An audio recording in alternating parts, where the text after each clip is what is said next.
은퇴라는 단어가 이렇게 무서울 줄 몰랐습니다. 이제 좀 쉬자는 생각으로 맞이한 은퇴. 그런데 막상 그 첫 1년이 이렇게 치열하고 이렇게 버거울 줄 몰랐습니다. 55세. 누구는 젊다고 말하지만 제겐 인생 2막의 첫 장이자 수입은 줄고 지출은 그대로인 첫 해였습니다. 주변에서도 말하더군요. 그래도 너는 공무원이라 연금 나오잖아. 그런데요, 연금은 몇 년 후에야 나오고 퇴직금은 순식간에 생활비와 대출 상환으로 사라졌습니다. 남은 건 매달 300만 원. 더 줄어들지도 늘어나지도 않는 이 돈으로 가족과 함께 살아야 했습니다. 은퇴란 단순히 회사를 그만두는 게 아니었습니다. 매일 아침 출근 대신 오늘은 어떻게 지출을 줄일까를 고민하게 되는 새로운 직업. 수입 없는 삶을 어떻게든 유지해 보려는 생존의 기술이었죠. 이 글에서는 저처럼 은퇴 첫 해를 맞이한 분들, 혹은 은퇴를 앞두고 있는 분들께 실제 경험과 3가지 사례를 통해 어떻게 버텼는가, 무엇을 준비해야 하는가를 구체적으로 이야기해 드리려 합니다. 본문 은퇴 후 첫 1년, 월 300만 원으로 살아내는 법. 1. 고정비부터 줄여야 숨통이 트인다. 사례 1. 56세 박모 씨 월세로 전환한 선택. 박 씨는 서울 근교에 20년 넘게 산 아파트를 갖고 있었지만 퇴직 후 유지비 부담이 너무 컸다고 합니다. 재산세, 관리비, 대출 이자까지 합치면 월 70만 원 가까이 나가더랍니다. 결국 큰 결단을 내렸죠. 아파트를 전세로 돌리고 본인은 작은 원룸으로 월세 35만 원짜리로 이사했습니다. 처음엔 체면이 말이 아니었다고 해요. 30년 공직 생활 끝에 원룸이라니 가족과 떨어져 지내는 것도 낯설고 서운했죠. 그런데 몇 달이 지나면서 마음이 달라졌습니다. 월 35만 원이면 수도세, 전기세까지 포함이고 이동 비용도 줄었어요. 무엇보다 돈 걱정이 덜하니 스트레스가 줄더군요. 핵심은 자산이 아니라 현금 흐름이었습니다. 고정비만 잘 줄여도 숨통이 트이고 은퇴 후의 불안감이 꽤나 사라진다고 박 씨는 말합니다. 2. 가계부가 인생을 바꾼다. 사례 2. 55세 김모 씨 지출관리 앱으로 생활 패턴 개조. 김 씨는 퇴직 후 당연히 줄어든 수입에도 불구하고 예전처럼 지출하던 버릇을 바꾸기 힘들었다고 합니다. 그래서 한 달도 못 가 통장이 텅텅 비었죠. 그러던 중 자녀가 추천해준 가계부, 앱 가계부, 가계톡, 뱅크샐러드 등을 써보면서 생활이 바뀌었습니다. 김 씨의 방식은 간단했습니다. 하루에 쓴 돈을 모두 기록. 고정비, 변동비 구분. 식비와 여가비용 상한 설정. 매주 일요일 한 주를 정산하며 반성하고 조절. 놀랍게도 기록만 해도 지출이 줄기 시작했습니다. 쓰고 나서 후회하는 것보다 쓰기 전에 한 번 더 생각하게 되더군요. 김 씨는 월 평균 380만 원에서 280만 원으로 줄이면서도 생활 만족도는 더 높아졌다고 말합니다. 돈을 줄였는데 행복은 늘어난다. 김 씨는 이렇게 덧붙였습니다. 지금은 내가 지출을 통제하지만 예전엔 돈이 나를 지배했어요. 3. 작게라도 일하라. 수입은 버팀목이다. 사례 3. 57세 최 모 씨 오전 시간대 배송 아르바이트. 최 씨는 은퇴 후 절대 다시 일하지 않겠다고 마음먹었답니다. 그런데 예상치 못한 의료비, 자녀 지원금, 갑자기 터진 냉장고 고장까지 겹쳐 고민 끝에 오전 시간대에만 일하는 단기 배송 아르바이트를 시작했습니다. 처음엔 자존심도 상하고 아는 사람 마주칠까 걱정도 됐죠. 하지만요, 막상 시작하고 나니까 하루 4시간 움직이고 100만 원 정도 수입 생기니 마음이 훨씬 편해졌어요. 그가 일하면서 가장 좋았던 건 돈보다 리듬이었다고 합니다. 아침에 일찍 일어나 준비하고 움직이고 사람들과 인사하고 땀 흘리고 그러다 보면 마음도 건강해진다고요. 은퇴는 쉼이 아니라 다른 형태의 활동이어야 합니다. 그래야 무너지지 않아요. 마무리 은퇴는 멈춤이 아니라 다른 방식의 출근. 300만 원으로 어떻게 살아? 이 질문은 은퇴 전에 저도 많이 했습니다. 그런데 막상 해보면 사라지더군요. 중요한 건 그 300만 원을 지혜롭게 쓰는 법을 배우는 겁니다. 위 세 분의 사례처럼 자산보다 현금 흐름을 우선시하고 지출 구조를 완전히 바꾸며 작게라도 수입을 만들며 리듬을 유지한다면 은퇴 첫 해는 물론 그 이후도 충분히 버텨낼 수 있습니다. 우리는 수입 없는 삶에 적응하는 훈련이 부족합니다. 학교에서도 직장에서도 이걸 가르쳐 주지 않았습니다. 하지만 은퇴는 결국 소득이 줄어드는 시대를 살아내는 기술입니다. 55세. 이 나이는 아직 살아야 할 날이 30년이나 남은 시작입니다. 1년 버텼다면 앞으로의 10년도 해낼 수 있습니다.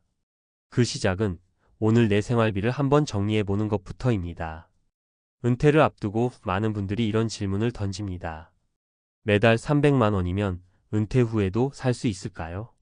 정답은요, 그럴 수도 있고 아닐 수도 있다입니다. 돈의 액수보다 중요한 건 지출 구조와 개인의 태도예요.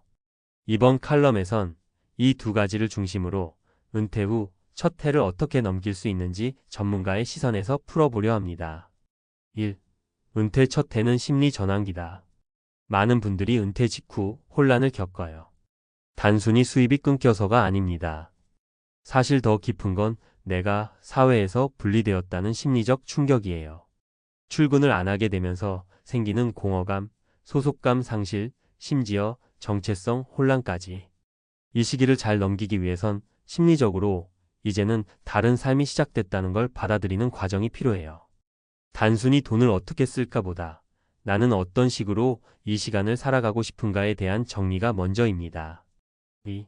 300만 원은 숫자가 아니라 구조의 문제. 자, 그럼 본론으로 들어가서 300만 원이라는 숫자에 대해 이야기해 볼게요. 많은 분들이 이걸 단순히 적다, 많다로 판단하는데요. 그보다 중요한 건 이 돈이 어떤 구조로 지출되고 있느냐입니다. 예를 들어 볼게요. 어씨는 주거비, 보험, 통신비, 자동차 유지비 등 고정비만 250만 원. 남는 돈은 50만 원뿐. B씨는 전세 거주, 보험 간소화, 대중교통 이용 등으로 고정비 120만 원. 여유 자금은 180만 원. 같은 300만 원이지만 완전히 다른 삶입니다. 결국 고정비 구조를 어떻게 설계하느냐가 은퇴 후 삶의 퀄리티를 결정해요. 300만 원이면 버틸 수 있습니다. 단, 매달 자동으로 나가는 돈을 최소화해야 가능하다는 전제가 붙습니다. 3. 생활비 관리는 은퇴자의 신입사원 훈련. 앞서 소개한 사례 중 가계부를 통해 소비 패턴을 바꾼 김씨 이야기 기억하시죠? 저도 실제로 상담하면서 가장 먼저 권하는 게 가계부 훈련입니다. 이걸 그냥 돈 쓴 거 적는 도구로만 보시면 안 돼요. 이건 은퇴자의 재무 체질을 완전히 바꾸는 훈련 도구입니다. 가계부를 쓰다 보면요. 처음엔 귀찮아서 대충 적어요. 그런데 몇 주 지나면 왜 이걸 샀지? 하는 후회가 생기고 그게 몇 번 반복되다 보면 안 사게 됩니다.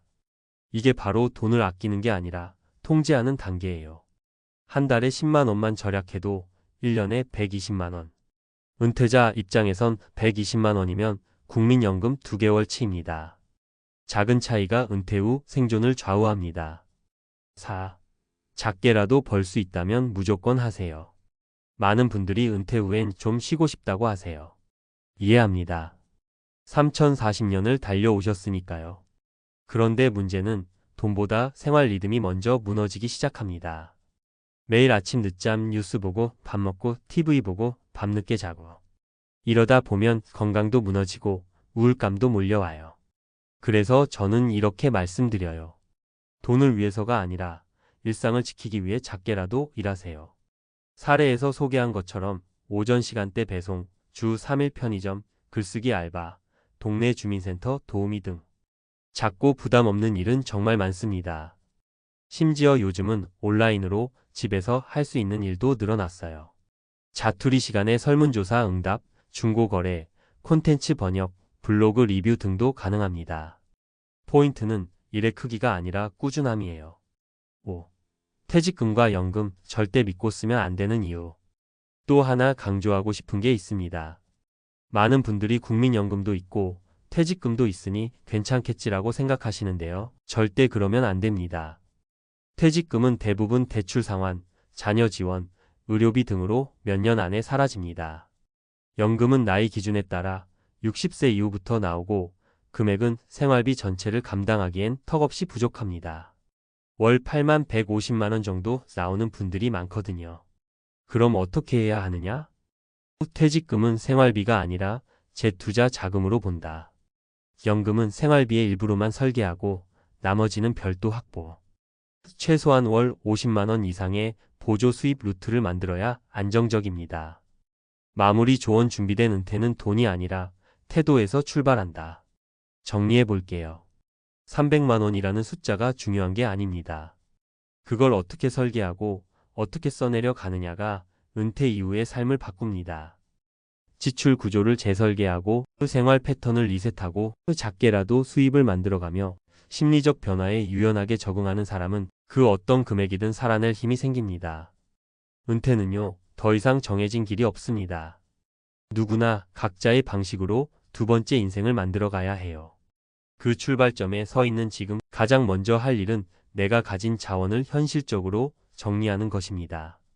그리고 그 다음은 이렇게 스스로에게 물어보는 거죠.